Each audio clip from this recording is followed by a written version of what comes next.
I just opened the door, and then that's when I saw these 5 guys holding the girls.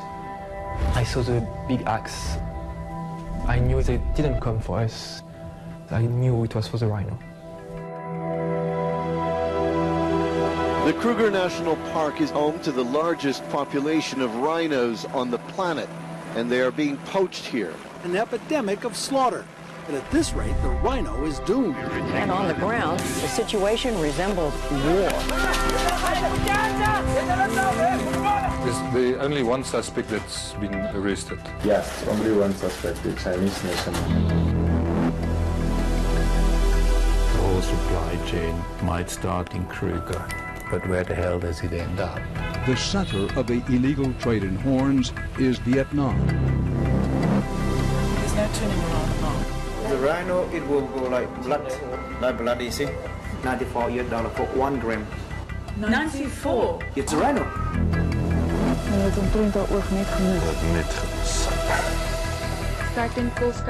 You swear the evidence you're about to give will be the report will note that accused number 2 is not present. He was shot and killed in Kruger after he was released on bail. Is it written today that I died? I don't fear being shot. I fear making a mistake and landing up in jail.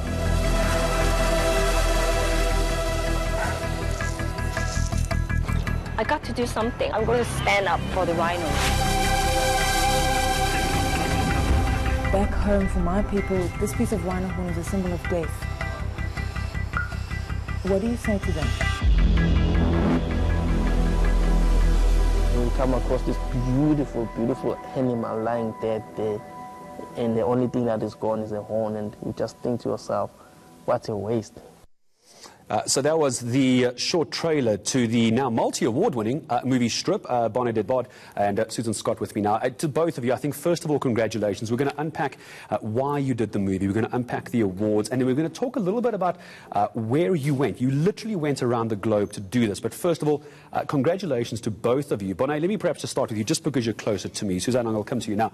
I don't think in my intro I did justice when I said you used your savings. That's brushing over too lightly. You literally, both of you, gave up your life for this.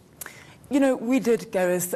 You know, when we started making this film, we really knew that we wanted to make an independent film without censorship, without any hidden agendas. So what you have now, the final product, is the true, real, raw rhino story. And you feel it. Yeah. You felt it this morning when you watched the film. You connect with those characters. And we take the viewer on a journey with the characters' lives and what they go through. So, yes, when we started the film 4 years ago, when we started filming, you know, we anticipated it to be a 6-month project. Yeah. But we quickly found ourselves immersed in a world far larger and more dangerous than we ever anticipated.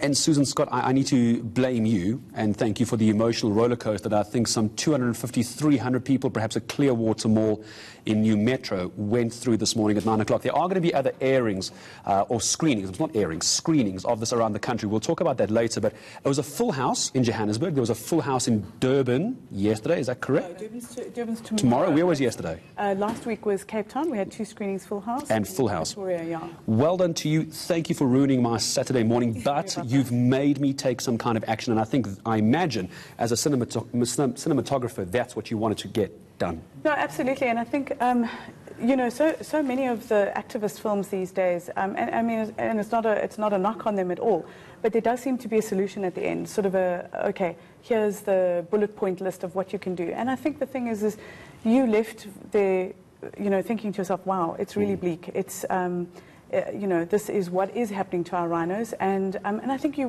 want to do something when you finish watching it, and that's what we wanted. And Bonné, what did you want people to get out of this? Because in the movie, and I'm sure those who get a chance to go and watch it will see all the stats, but I don't think people realize how bad it actually is. There's a wonderful sequence in the film where you're counting down. I think it's over a period of 24 hours. I'm going to work, or I'm getting up, I'm having breakfast, I'm going to the office, I'm going back home, I'm going to sleep. In that sequence, it really hit home for me just how bad this is. What happened there? Because, you know, we carry on with our daily lives, but we are losing 3 rhinos a day, 1 every 8 hours, over 1,000 every single year, over 7,000 since 2011. So what I want for people, I want this film to reignite South Africans' passion for this species, but not only for this species, but for the natural world. And Susan, I want to talk about the cinematography behind this. We're watching part of it now. I know the monitor's slightly to your left, but you really, I mean, Bonné we see on screen quite a lot, but you're standing there with the camera. You're getting in there. We're looking at rangers finding poachers in the field. This is not file footage, as it's known in the industry. You didn't find this on Reuters or YouTube. You were standing there filming this, but you went to Vietnam, you went to China, you went to multiple places. Tell me about your journey. How did you decide to go where you did, and then why did you choose to go there, knowing you're putting your own life in danger? Yeah, look, I mean, I think once we were in it, and as Bonné said, we thought it was going to be a 6-month journey. We thought, oh, you know, we'll jump into this and finish in 6 months, and then we were in it for a year, then 2 years, and obviously at the end 4 years. And I think during that process, and it's great that I know it's in the film's title, but that you say journey. You know, we would be with the rangers in Kruger, and then we say, okay, well, this is the source site. We have to go to the demand site. We've got to go and see, because people were telling us, oh, the Vietnamese use it for this, the Chinese use it for this. And, you know, we just said, we have to go. I know that you see in the film as well, we didn't get a filming permit. We had to go in undercover as tourists. You could. It's a communist country. I think you made that comment. Yeah. So, yeah, I think Vietnam's 178 out of 180 on the Reporters Sans Frontiers blacklist, so Freedom of the Press blacklist. So, yeah, so I think, you know, your question about how did we choose where to go, I think it was where, as the people who use it, the product, where the product took us. So when there was a rhino horn burn in Kenya, we would go there. When we wanted to go see what the traffickers were doing in Hong Kong, we went there. Yeah. But I do want to talk a little bit about one of the questions raised by you guys did a question and answer session after the movie, and I'm sure you will as the film goes around the country. One person in the audience was asking the question, well, if they know that there is no medicinal value, and we're going to get onto the medicinal argument because we have to have this discussion. If many of the Asian countries know that there actually probably isn't medicinal value, even in traditional Chinese medicine, you call it TCM in the movie. Right. Why is there still such a demand for this? They know it means nothing. There's no value to it. Well, you see, that's the problem. It's an ancient mindset. You know, it's not a new thing. They've been using it for thousands and thousands of years. So how do you change that? You know, and we spoke to so many people in Vietnam, and literally almost all levels of wealth told us that if they could afford it, they would.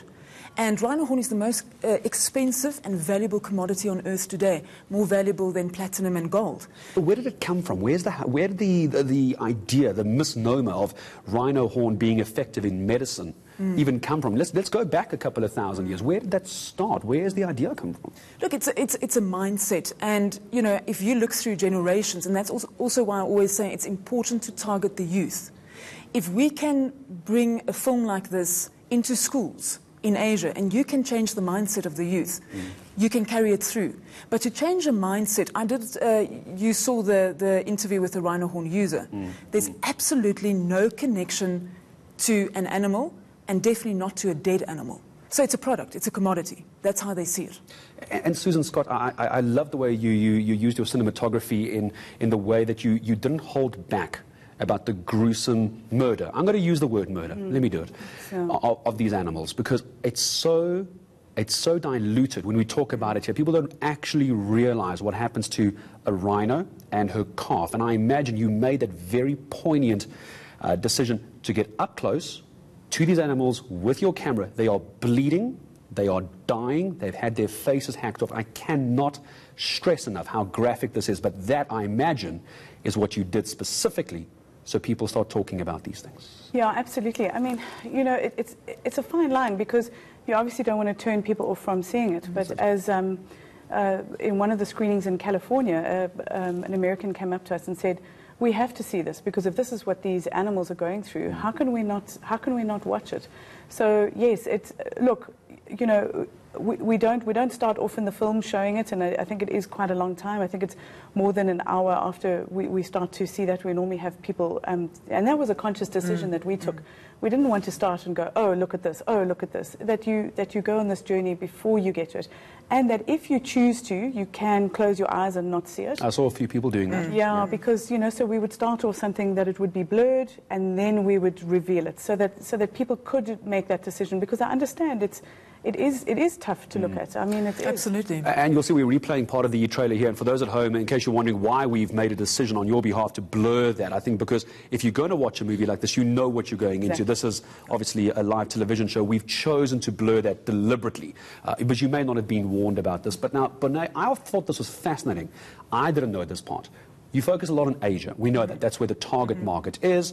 It's the illicit trade. But there was a moment where you were interviewing a journalist who had actually come to South Africa to look at rhino poaching and rhino horn, among other almost extinct animals.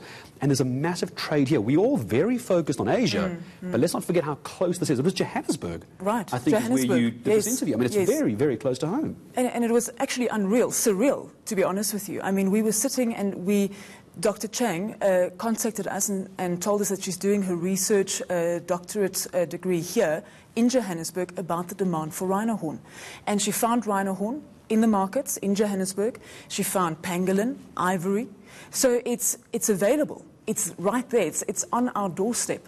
So interestingly, we had to go to Asia to find product.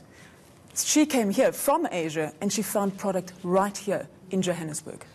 Susan, is it over really? When we talk about the rhinos, I mean, we're now down to a couple of thousand. I make it sound flippant, but we are. We're talking 7,000, I think, a few years ago in the Kruger. I don't even want to begin to guess the numbers, how low it is now. Is the fight really over now? Are we at the back end of this? No, Gareth, when you chat to the people on the ground, when you chat to the prosecutors, you chat to the rangers, the vets, I mean, it's definitely not over for them. And I think Bonné always says, how dare we get up and say, oh, I'm tired of hearing about rhinos. Those people do? Yeah, and they do. Or it's we've lost the fight. These people, these South Africans, get up every day. They go out and they go into court. They represent the state. They represent the rhinos that have died, and try and prosecute the poachers or the rangers that go in. So it's definitely not over. And Susan, I'm going to come back to you in a moment as to where it's going to be aired next. But I would like to pick up very quickly, Bonné, because you're quite right in talking about the prosecutors. It is South Africa's legal system that is actually, I picked up, is where the major stumbling block is. Just very quickly, Bonné, I mean, how bad is that? Well, you're absolutely right, because when we started the film, we thought the battleground, the war, is happening on the front lines. And yes, it is a low-intensity war, but the war's actually playing out in the court system, in our courts around the country. I think we have to refocus. I think we have a criminal justice system that works for the criminal and not for the victim. And I think we have to change that around. And I do need to start wrapping this up, and I'm sure we'll unpack this as we go further. Susan, I want to leave you with the last word. I know many people looking now going, where can I watch this? Because there aren't many places. Just give me a bit of PR here. Where are people going to next? Well, we're screening in Durban tomorrow afternoon at Ballito Junction, I think it is, at the cinema there. We'll have screenings available next year. Obviously, we're wrapping up for Christmas, but we'll have screenings available January, February. We're going to try and roll it out in Bloem, PE. And people have been writing to us and emailing us or on Facebook and saying, bring it here, bring it to Grahamstown, bring it to Nelspruit. And we're listening to them and we're going to try and bring them there.